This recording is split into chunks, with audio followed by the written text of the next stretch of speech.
What's happening, brochachos? Coming to you live from my master suite, aka bedroom, aka office. And for today's vlog, while I was cleaning out my closet, I stumbled upon something that I think you guys are going to find very interesting. So let me show you. And no, we're not talking about my really cool faux fireplace here. That's also a heater. But I'm talking about this BMX cover that I got in 2008. Obviously, this is the blown up version. This is the actual framed version that the photographer for BMX Plus, Pavia, was kind enough to frame and send me. This is the blown up version that my mom made to congratulate me when I was, 2008. So that would make this little Alfredo 20 years old. And now the story. Let me get nice and cozy for you guys because this one's a little bit long. Alright, so where to begin? As you can see, I'm doing a tail whip on what seems to be like a quarter pipe. What you don't see is that that quarter pipe is 3 stories up in the air. So as you can see, that would be the building. And I'll zoom in a second. But this all started when in around 2007, I started dating a girl that lived in Long Beach, and she lived down the street from this church. And I would always drive by that church, and in my head I was like, man, it'd be awesome to climb up there and do a cool trick, you know, either a flare, or a tail whip, or a truck driver. Something on that roof would look really awesome. So this might be a better angle. So as you can see, the building is about 3 stories high, and up on the roof is this cool steeple that forms a perfect quarter pipe. Unfortunately, as you can see, you can't really jump the hip because you would probably go into this perilous plunge and die. But the centerpiece, which is what I rode, actually worked out great. And just to give you guys a little more context and reference, that year, 2008, somebody had mentioned like, oh man, you've gotten like so much coverage this year, it's crazy you haven't gotten the cover of a magazine yet. So in my head I was like, man, this would probably be the perfect moment to go on that steeple and do that tail whip or a flare. If, you know, the photographer takes a really awesome photo and he feels it's worthy, then it could probably land the cover of a magazine. What I didn't know was all the trouble I was about to get into. So, here we go.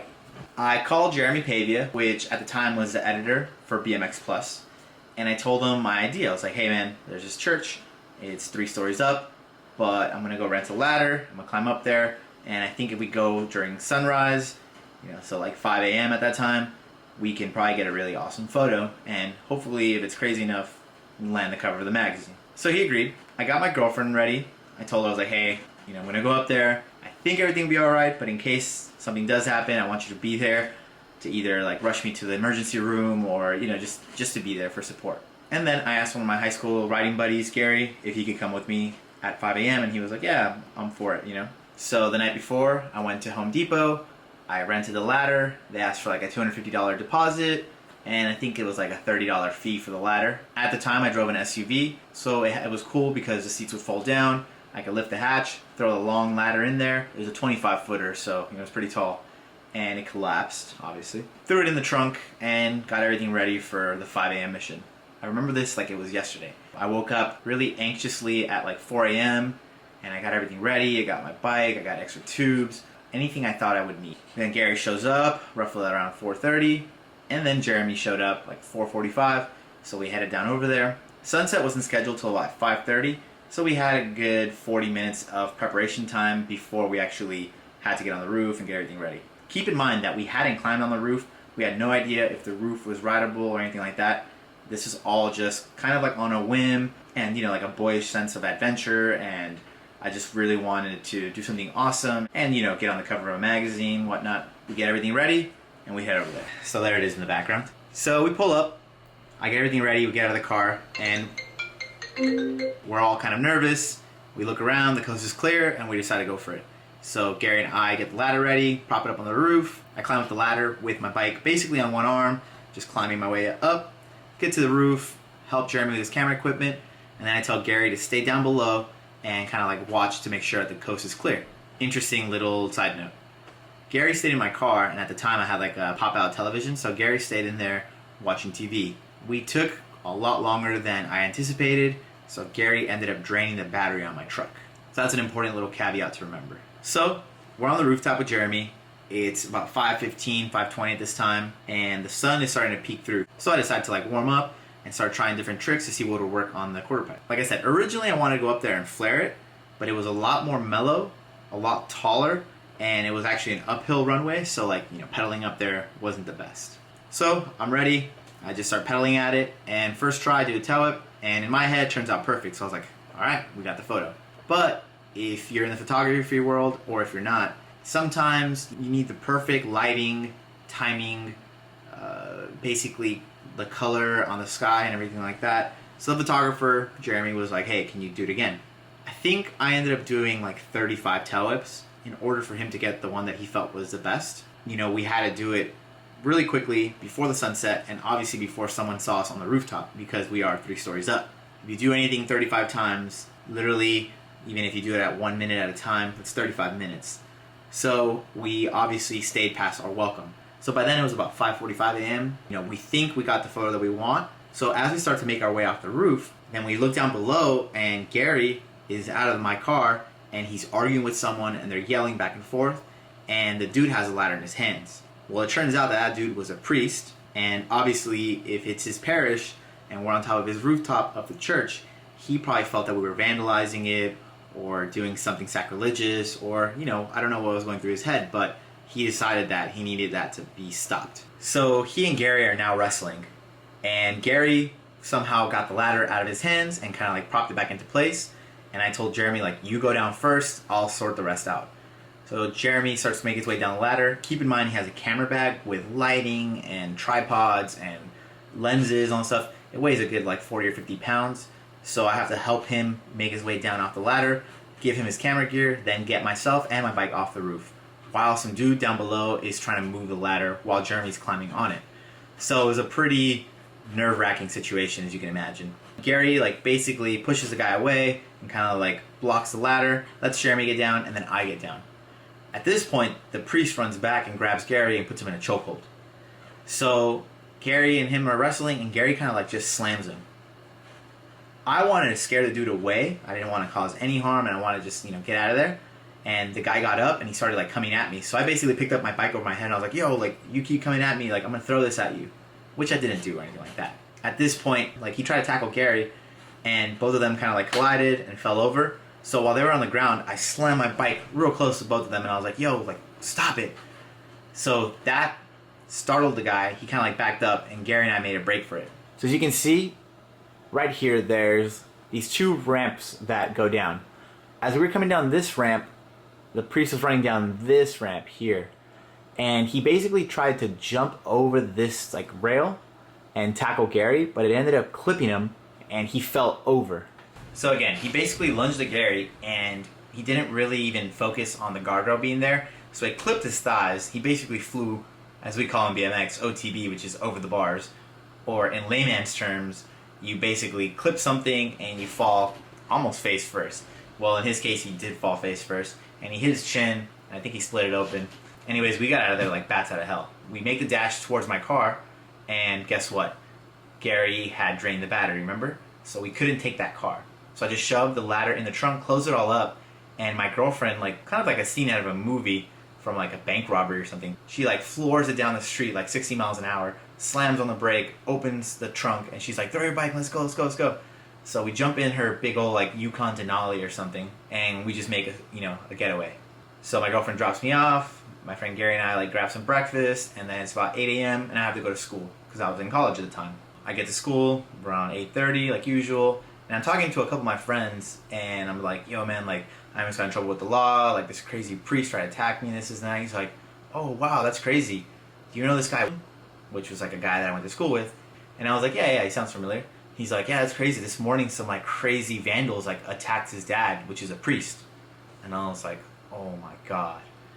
Apparently he had called the cops and they were looking for me and I didn't even know. And I was at school the whole time, like pretty nervous. Like during classes I was like, man, I wonder if they're really looking for me. I wonder what's going on. I wonder if my car's alright. So we drive back to the church, and no, my car had been impounded, now the ladder's gone, and I don't know what to do. So basically I'm like, man, he probably pressed charges and the police are looking for me and they probably want my arrest. So I probably should turn myself in. I call my girlfriend, I tell her what's going on, she's like freaking out, starts crying, she's like, you're gonna go to jail, this and that, and I was like, oh well, I gotta fess up to what happened and then face the consequences, right? So I call them, they don't know who I am really, they're like, yeah, just come on in, we'll figure it out. So I go into the precinct, they do like a background search and they see that I'm clean, And then they tracked down my vehicle. They're like, yeah, I got impounded. Yeah, it's like $200 to get it out, but there's like a weird lien on it right now. There's somebody that's like saying you attacked them, this and that. So I told them the whole side of the story. And basically the priest had called and told them like a completely different version. Said that I had attacked them and that I had caused the lacerations that were on his face and this and that. When I explained my story, and then when my friend Gary collaborated to the same story, they were like, you know, the stories aren't exactly coinciding, but it's 2-on-1. They seemed to have taken my side because they said I seemed like pretty honest. Which, to be honest, I did say everything that did go down. The dude basically ends up like dropping the charges. I had to go back and get my car at the impound, and yeah, it was like a whole mess. I ended up missing like a deadline to return the ladder by like a week, so I had to pay like another $150 in penalties. So all in all, it was like $400 or $500 out of my pocket, and when you're 20, you don't have a lot of money. Obviously, that was a pretty big penalty. So fast forward a few months. It's February, I go outside and I see like a little package that's outside my doorstep, and I open it up and it's about 10 copies of the magazine with me on the cover. And I was like so excited and at the same time relieved that I got the cover of the magazine, I didn't go to jail. All in all, I think the priest was alright, you know, like I never really went back because I didn't want to antagonize the situation or anything like that, but I assume everything turned out alright. And yeah, it was a pretty crazy morning, but I will say that getting that magazine cover really did a lot for my career, because after that your name basically gets more recognition, and my sponsors at the time, which were KHE Bikes, were pretty stoked on me landing the cover. They immediately wanted to give me a signature bike with that green colorway, and then we ended up opting for an all-white bike with green accents, which turned out pretty cool. I'll have to do another episode where I show you guys that. But yeah, and after that, like, I went on a bunch of road trips. I ended up getting on DC shoes, and yeah, it basically spring shot my career into more popularity. I was obviously already a pro by then, so that wasn't the story that really made me turn into a pro, but it really did help legitimize my career and give my name some more notoriety. Now I think I'm going to go and drive over there and try and fly my drone around and show you guys what the actual place looks like, and hopefully I can use some of that footage as like, you know, B-roll to when I'm speaking, so that's not just my face you're looking at the whole time. Alright, so let's head over to the infamous spot, which I can honestly say I think it's been since I got this magazine cover that I haven't even like really driven around that area, just because it was always in the back of my mind that what if I saw the priest, or I don't know, it just brought up like some weird memories, and now it's been long enough to where I don't care anymore, so let's go. Alright, so we're back at the scene of the crime, right over yonder. So as you can see, I wasn't lying. It's about 3 stories from the ground. There's where we climbed up. This is where the priest tried to kill us. That's where I got the cover. Now I'm gonna fly my drone around and get some footage for you guys. So hope you guys enjoy those.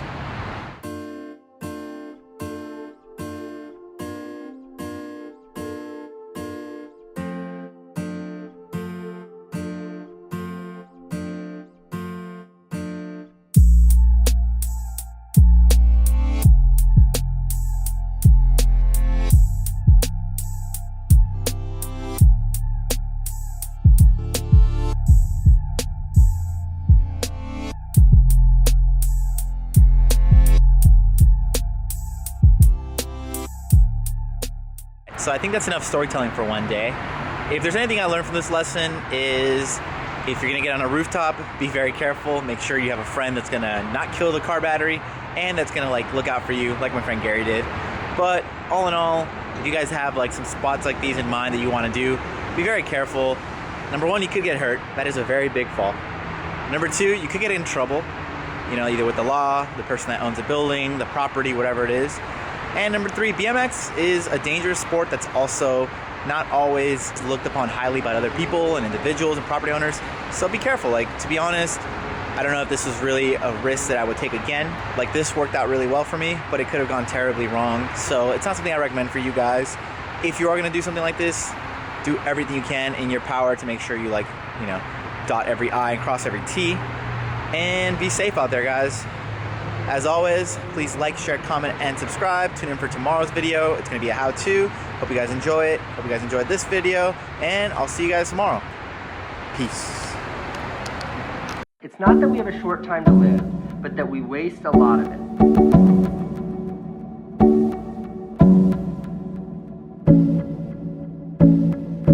Not that we have a short time to live, but that we waste a lot of it.